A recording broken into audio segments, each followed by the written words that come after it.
যে ব্যক্তি আজকে আমার এই কথাগুলোকে স্মরণ রাখবে সে যেন অন্যের কাছে এই কথাগুলো পৌঁছে দেয়। হতে পারে যার কাছে পৌঁছে দেওয়া হচ্ছে সেই এই কথাগুলোকে বেশি সংরক্ষণ করতে পারবে। আল্লাহ পাক তার প্রতি রহম করুন যে আমার এই কথাগুলোকে অন্যের কাছে পৌঁছে দিবে। নবীজির ভাষণ। এরপর নবীজি বলছেন, জেনে রাখো নিশ্চয়ই তোমাদের পরস্পরের, মুসলিমদের পরস্পরের সম্পদ, পরস্পরের রক্ত, পরস্পরের এই যে জান মাল ইজ্জত, এগুলো একে অপরের জন্য হারাম। মুসলিমদের পরস্পরের রক্ত, পরস্পরের ইজ্জত সম্মান একে অপরের জন্য হারাম। এর হানি করা একে অপরের জন্য হারাম। ঠিক যেমন আজকের এই দিন হারাম, এই শহর হারাম, এই মাসও হারাম। নবী করিম সাল্লাল্লাহু আলাইহি ওয়াসাল্লাম বলছিলেন, জেনে রাখো তিনটা বিষয়ে যেন তোমাদের অন্তর কখনো খেয়ানত না করে। তিনটা বিষয়ে তোমাদের অন্তর যেন কখনো খেয়ানত না করে। এক, তোমরা যে কাজটাই করবা শুধু আল্লাহ পাকের সন্তুষ্টির জন্য করবে। তোমরা যে কাজই করবে শুধু আল্লাহর সন্তুষ্টির জন্য করবে। তোমাদের শাসক বর্গের কল্যাণ কামনা করবে। তোমাদের শাসক বর্গের কল্যাণ কামনা করবে। 3 নাম্বার, মুসলিমদের জামাতকে আঁকড়ে ধরে রাখবে। মুসলিমদের ইউনাইটেড কমিউনিটিকে আঁকড়ে ধরে থাকবে। এই তিনটা বিষয় পালনের ক্ষেত্রে তোমাদের অন্তর যেন খেয়ানত না করে। এদিন সূর্য ঢলে যাওয়ার পরে নবী সাল্লাল্লাহু আলাইহি ওয়াসাল্লাম আরো বললেন, শুনে রাখো হে মানব জাতি, এটা ভালো করে শোনেন, শুনে রাখো হে মানব জাতি, নিশ্চয়ই আমি মুহাম্মদ সাল্লাল্লাহু আলাইহি ওয়াসাল্লাম জাহেলি যুগের যত কুপ্রথা আছে সমস্ত কুপ্রথাকে আমার পায়ের তলে পিষ্ট করে গেলাম। জাহেলি যুগে কি ছিল ভাই? শিরিক ছিল, সুদ ছিল, মাদক ছিল, নারীর অবমাননা ছিল, কন্যা সন্তানকে দাফন করা হতো, রক্তক্ষয়ী, হানাহানি, মারামারি, কাটাকাটি ছিল। এগুলো সবকিছুকে আমি আমার পায়ের তলে দাফন করে গেলাম। এটা কি দাফন হয়েছে? তিনি বলছেন, নিশ্চয়ই আমি জাহেলি যুগের সুদকে আমার পায়ে তলে পিষ্ট করে যাচ্ছি। সর্বপ্রথম যার সুদ আমি পিষ্ট করছি তিনি হচ্ছেন আব্বাস ইবনে আব্দুল মুত্তালিব, আমার চাচার সুদ। নিজের পরিবার থেকে দৃষ্টান্ত স্থাপন করলেন। তিনি আরো বললেন, হে উপস্থিত জনগণ, তোমরা মেয়েদের ব্যাপারে সতর্ক থাকবে এবং তোমাদের স্ত্রীদের ব্যাপারে সতর্ক থাকবে, তাদের হকের ব্যাপারে সতর্ক থাকবে, কেননা তোমরা তাদেরকে আল্লাহর কালিমার মাধ্যমে হালাল করে নিয়েছো। অতএব তাদের ব্যাপারে তোমরা সতর্ক থাকবে। তোমাদের উপর তাদের হক হচ্ছে তোমরা যা খাবে, যা পরবে, তাদেরকেও তাই খাওয়াবে, তাই পরাবে। আর তাদের উপর তোমাদের হক হচ্ছে তারা তোমাদের বিছানায় এমন কাউকে আসতে দিবে না যাদেরকে তোমরা অপছন্দ করো। নবী করিম সাল্লাল্লাহু আলাইহি ওয়াসাল্লাম আরো বলছেন, এই দিন আইয়ুহান নাস, হে মানব জাতি, তারাকতু ফিকুম আমরাইন, জেনে রাখো আমি তোমাদের সামনে মাত্র দুটো বস্তু ছেড়ে গেলাম। কয়টা বস্তু? লান তাদিল্লু মা তামাসসাকতুম বিহিমা, তোমরা কোনোদিন পথভ্রষ্ট হবে না যতদিন এই দুটো বস্তুকে আঁকড়ে ধরে থাকবে। কিতাব আল্লাহ, আল্লাহর কিতাব, ওয়া সুন্নতি নবীহি, এবং তার নবীর সুন্নাহ। তিনি আরো বললেন,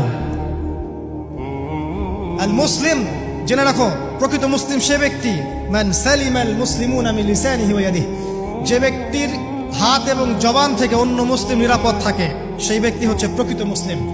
আল মুহাজির, আর প্রকৃত মুহাজির সে ব্যক্তি, মান হাজারা মা নাহাল্লাহু আন, আল্লাহ পাক যা নিষেধ করেছেন সেখান থেকে যে দূরে থাকে সেই ব্যক্তি প্রকৃত মুহাজির, মানে হিজরতকারী।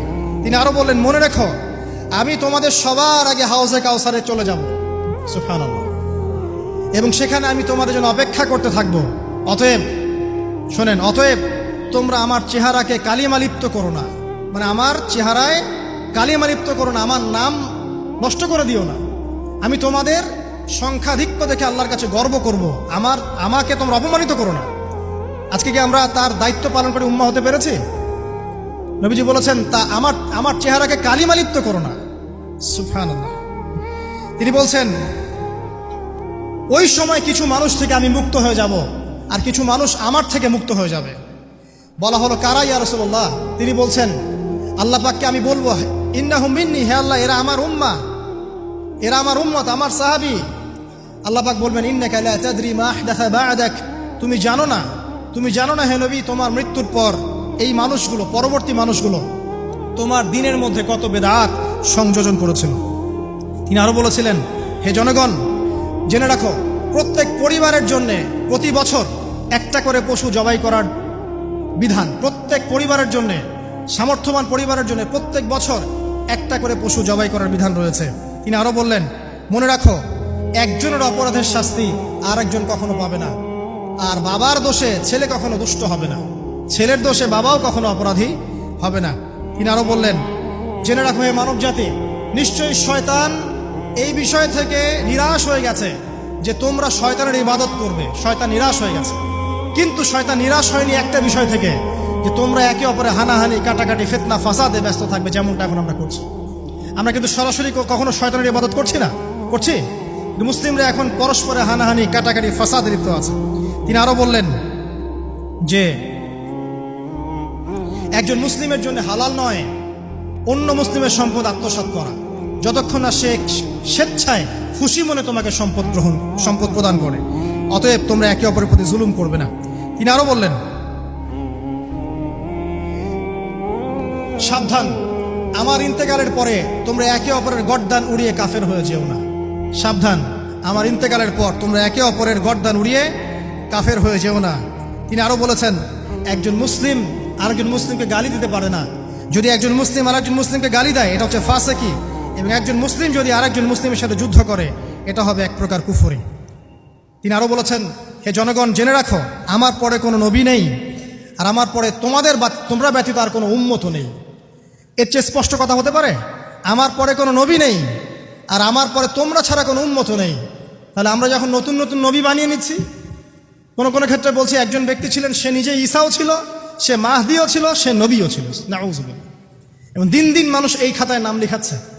সুবহানাল্লাহ।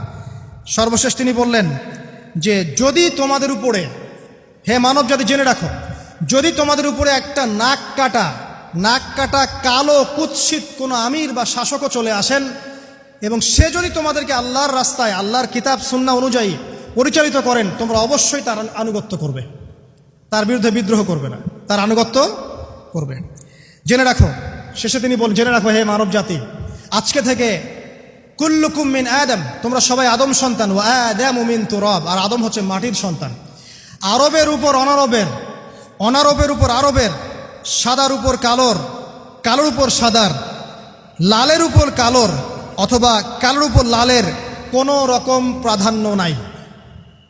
ইল্লা তাকওয়া, শুধু তাকওয়া ব্যতীত। যে ব্যক্তি বেশি মুত্তাকি, সে আল্লাহর কাছে বেশি মর্যাদার অধিকারী হবে ইনশাআল্লাহ তাআলা। সর্বশেষ তিনি আঙ্গুলটা উঁচু করলেন, নিজের শাহাদাত আঙ্গুলি উঁচু করে আকাশের দিকে তাকালেন, এরপর জনগণের দিকে তাকালেন, তাকিয়ে বললেন যে তোমাদের ব্যাপারে, হে জনগণ, তোমাদের ব্যাপারে আমাকে আল্লাহ জিজ্ঞাসা করবেন। ফামা আনতুম কাইলুন, তোমরা ওই সময় কি বলবে আমার সম্পর্কে? তখন সাহাবীরা বললেন, আমরা বলবো যে আপনি বাল্লাগতা রিসালাতাক, আপনি আপনার রিসালাত পৌঁছে দিয়েছেন, ওয়াজ্জা আমানাতাক, আপনার আমানত পূর্ণ করেছেন, ওয়া নাসাহতা উম্মাতাক, এবং আপনি আপনার উম্মতকে নসিহত করেছেন। সুবহানাল্লাহ। এরপরে তিনি আকাশের দিকে তাকিয়ে বললেন, আল্লাহুম্মা ফাশহাদ, হে আল্লাহ আপনি সাক্ষী থাকেন। আল্লাহুম্মা ফাশহাদ, হে আল্লাহ আপনি সাক্ষী থাকেন। আল্লাহুম্মা ফাশহাদ, হে আল্লাহ আপনি সাক্ষী থাকেন যে আমি আমার দায়িত্ব পৌঁছে দিয়েছি। এরপরে নাজিল হলো, আল ইয়াউমা আকমালতু লাকুম দীনাকুম ওয়া আতমামতু আলাইকুম নি'মাতি ওয়া রাদিতু লাকুমুল ইসলামা দীনান। এই হলো বিদায় হজ।